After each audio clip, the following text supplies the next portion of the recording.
The European Union's bailouts should have been utterly illegal as they don't have any legal basis in the bloc's treaties, former Conservative MEP Daniel Hannan has claimed in an exclusive interview with Express. The EU has renewed its threat of legal action against the UK over its plans to override parts of the Brexit deal on Northern Ireland.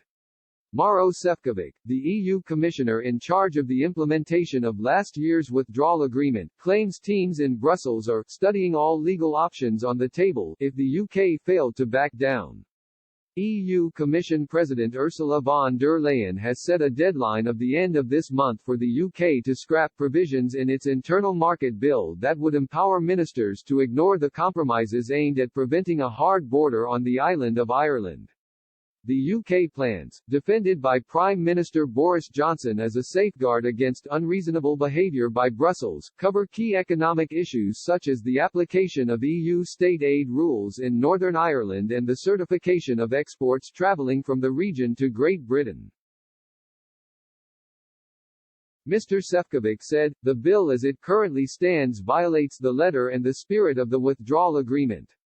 The EU official was speaking after a meeting of EU ministers in Brussels where France urged the European Commission to explore all avenues for countering the UK move, including going to the European Court of Justice.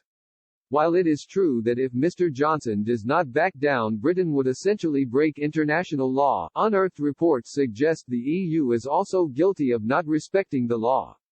In an exclusive interview with Express.co.uk earlier this year, former Conservative MEP Daniel Hannan claimed that in Brussels almost every time, immunity is upheld when it is a federalist, but when it is a Eurosceptic, immunity is removed.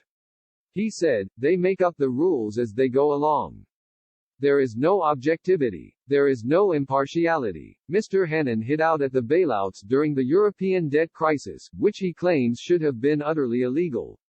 He noted, "I don't just mean that they don't have legal basis in the European treaties. I mean that they are expressly prohibited. It literally says no country should be liable for the debt of any others."